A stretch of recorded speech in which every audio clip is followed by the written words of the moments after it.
Most useless megaprojects in the world. Architectural development signifies a country's economical growth.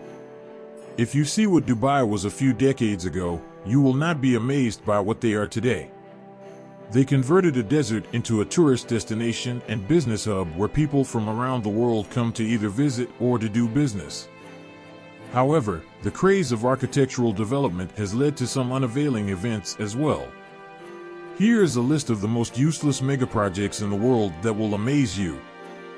Did you know that there is a capital city that was built for millions of people but remains practically empty, and that the US wasted $17 billion for a megaproject that was never even used and remains completely useless to this day? Today, we will explore 5 of the most useless megaprojects in the world.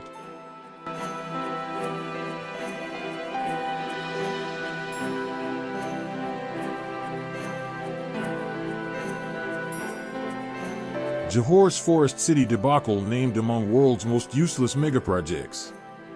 International attention can be a fickle mistress. While Malaysia and indeed most anyone loves getting noticed in high rankings, any negative ranking tends to bristle. Such was the case when Johore's $100 billion forest city development made a social media splash recently. Remember the huge Al Jazeera kerfuffle last year amid the burgeoning pandemic?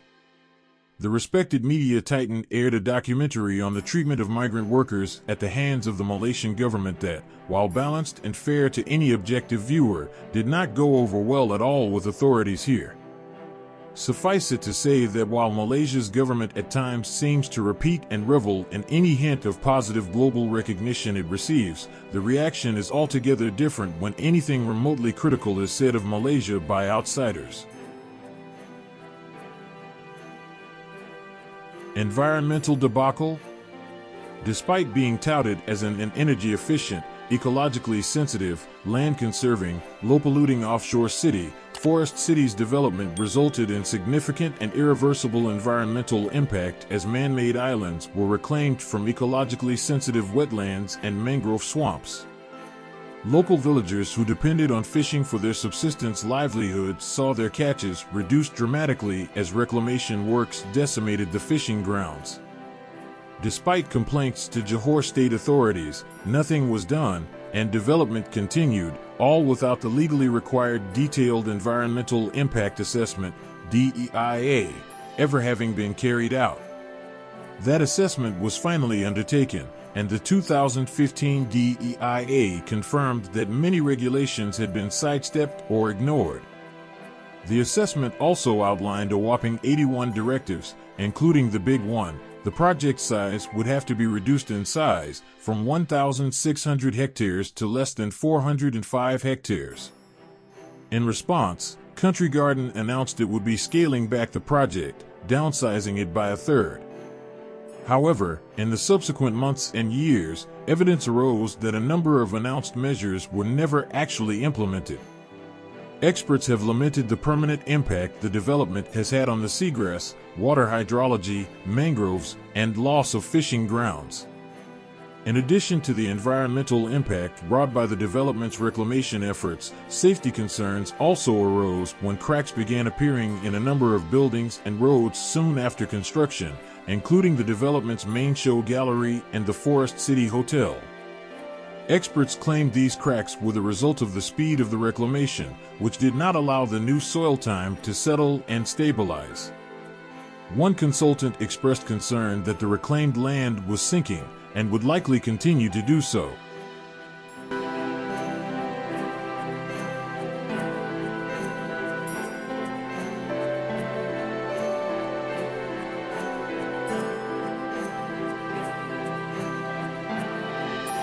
Hitler's plan to build the largest dome in the world. The fantastical buildings that were never built. From the planned centerpiece of Hitler's New Berlin to a 4 kilometers high, 2.5 mile, steel structure that was to rise above Tokyo, Jonathan Glancy looks at architects' impossible dreams. When Berlin fell in May 1945, British and American interrogators were particularly keen to speak to Albert Speer, the dynamic architect who had prolonged the war against Germany through his extraordinary effectiveness as Hitler's Minister of Armaments and War Production. He had also led the design of Germania, a monumental, although unbuilt New Berlin, composed of imperious avenues and parade ground squares lined with improbably large civil and commercial buildings. In his final days in the Führerbunker below the gardens of the Reich Chancellery, a grandiloquent neoclassical design by Speer completed in record time in late 1930s, Hitler had pored over models of Germania. The biggest of all its buildings was to be the Volkshalle, the People's Hall, a colossal dome structure based on the Emperor Hadrian's Pantheon in Rome. Hitler had made sketches for such a building himself as early as 1925, although his visit to Rome in May 1938 to see the Pantheon confirmed his desire to go one better than the Romans. If their empire had survived 4 centuries, his would last 1,000 years, and so needed buildings designed for an extremely long-term future. Luckily for everyone, the Third Reich missed its target by 988 years. Speer discussed the Volkshalle with British and U.S. structural engineers in 1945, one of whom told me that the interior of the auditorium would have been so vast that when filled to capacity with 180,000 Sieg Heiling Nazis, clouds would have formed beneath its coffered dome. It might even have rained on the party faithful, although presumably nothing would have dampened their enthusiasm for the rantings of their victorious leader. To give a sense of the preposterous scale of this, one of the biggest of history's unbuilt buildings, the Dome of St. Peter's, Rome, the world's biggest church, could have been lowered through the 46-meter diameter oculus or circular hole at the top of the dome to let in daylight of the 290-meter high Volkshalle. Could it have been built?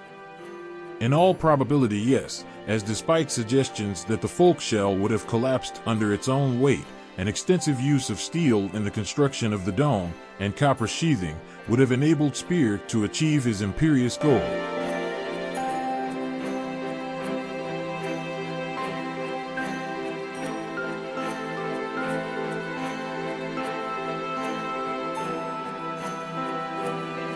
Interstate H-3, Hawaii. Let's start with a breathtakingly scenic highway in the Aloha State, Hawaii. The 26-kilometer-long Interstate H-3 passes through one of the most stunning landscapes in the world.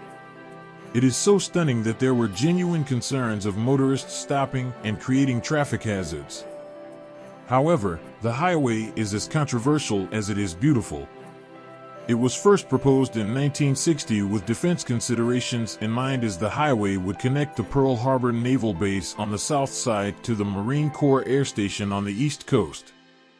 The announcement of its construction was immediately met with resistance from environmental groups, as well as native Hawaiians who are worried about the massive urbanization the project would bring. Environmental laws of the time and a change of route to protect the surrounding valleys delayed the plans indefinitely. 26 years later, the environmental hurdles were removed when the Congress exempted the project from environmental laws and cleared the way for construction to finally begin in 1989. The highway was finally opened in 1997, almost 37 years after it was originally proposed. Interstate H-3 is often considered an engineering marvel because of the difficult terrain it is built on and the advanced technologies used in its construction. In addition to the numerous high-tech tunnels, the highway runs almost exclusively over viaducts to protect the local environment in the valleys below. Decades of decay route changes and newer but more expensive technologies meant that it was completed 5 times over the original estimated budget. The total cost of construction was $1.3 billion, which is about $50 million per kilometer, the most expensive cost per kilometer in the world. Despite the enormous budget, this beautiful highway isn't useful for everyone. Critics believe that it's a road to nowhere because the defense considerations of the 60s are no longer relevant, and the highway has no direct route to downtown Honolulu. Then there's the case of native Hawaiians, the majority of whom refuse to use the H-3 to this day. They consider it to be cursed, as many religiously significant cultural sites were destroyed during its completion. The Interstate H-3 highway is certainly an achievement as far as megaprojects go. However, for certain native groups, it remains useless. Although it is one of the most useless megaprojects in the world, at least it isn't completely abandoned, like the next project on our list.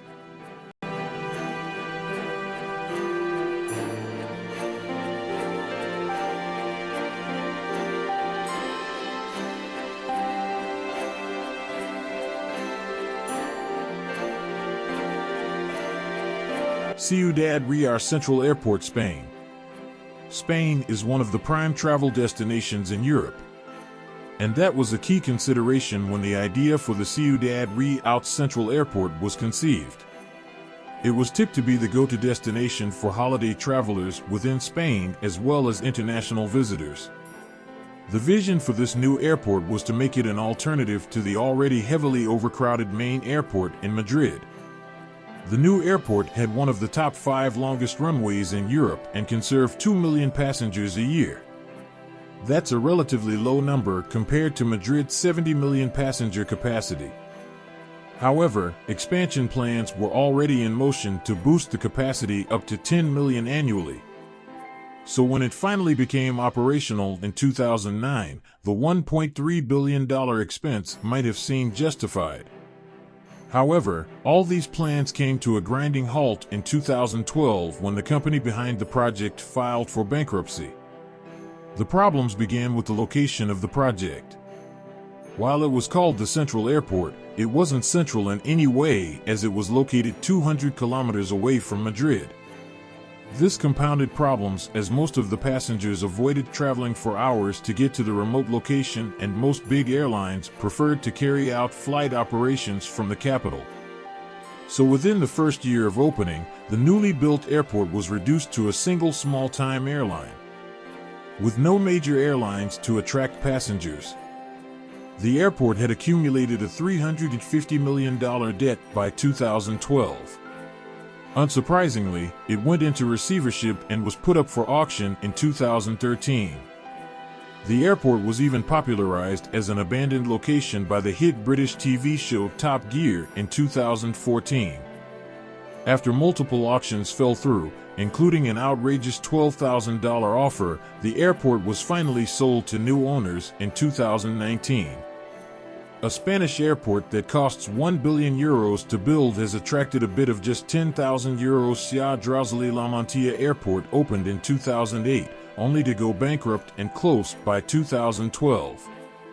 As businesses crashed and profits dwindled during the COVID-19 pandemic, the Ciudad Real Airport got a lifeline. With little hope of passengers returning, the new owners reinvented the airport as a home for grounded planes given its dry climate, long runway, and spaciousness. By August 2020, there were 65 airplanes parked on the airport, with expansions underway to provide a storage facility for over 300 aircraft. This new storage approach gave the airport a much-needed business opportunity. However, all the stored planes will eventually be gone once the pandemic is finally over and the return of normal flight operations remains elusive. This billion-dollar mega project remains effectively useless for passengers, is why we included it on the list of most useless megaprojects in the world.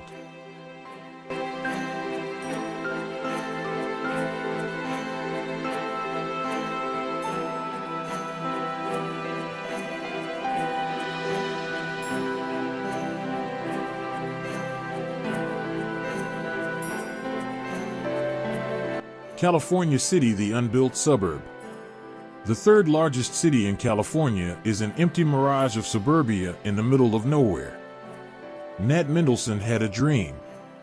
A city that was going to rival Los Angeles, and 320 square kilometers of Mojave Desert paradise, centered around a beautiful though not native to the desert and artificially watered, of course, park, complete with a 105,218 square meter artificial lake. Seen on a map, it might seem as if perhaps Mendelsohn's dream came true, for hundreds of miles of named streets cut through the desert area known as California City, ending in cul-de-sacs, and looking much like a large suburban community has been built. It is by this metric of its geographical size that California City can lay claim to being the third largest city in California and 34th largest in the nation. However, on closer inspection, one quickly notices something missing: houses. There is absolutely nothing lining these streets: no houses, no electric grid, nothing. The roads form an empty ghost grid, a mirage of suburbia still waiting to be filled. Seen from above, it looks almost like the remnants of some ancient culture, ritual lines cut in the desert, similar to another California desert phenomena, the Blythe intaglios. Mendelssohn's plan was like that of a number of real estate developers in the 1950s and 1960s. Operating under the idea that the fastest way to riches was through owning land, developers bought vast tracts, laid them out, and subdivided the land into tens of thousands of small house plots, with a plan to sell each plot as a paradise to some young family hoping to buy their dream home. Often it worked, and these formed many of the sprawling suburbs that exist today. But in the case of California City, it never quite caught on. Among the reasons are that in clearing the area for development, it led to an increase in dust storms. But California City isn't entirely empty. As of 2008, 50 years after Mendelssohn, California City has a total population of 14,556, living to the southwest of the vast empty grids. It also contains the massive California City Correctional Center, a 2,305-bed prison, and a Hyundai/Kia testing facility. Nearby is a boron mine, California's largest open pit and the world's largest boron mine, Edwards AFB, where the sound barrier was broken, a Honda test track, and visit-worthy Red Rock Canyon State Park. California City is one of the top 3 birding destinations in Southern California due to the Silver Saddle Club at Galileo Hill and Central Park and surrounding golf courses. These areas attract thousands of birds migrating along the Pacific Flyway. The area has also become a popular location for dirt bikers and off-roaders.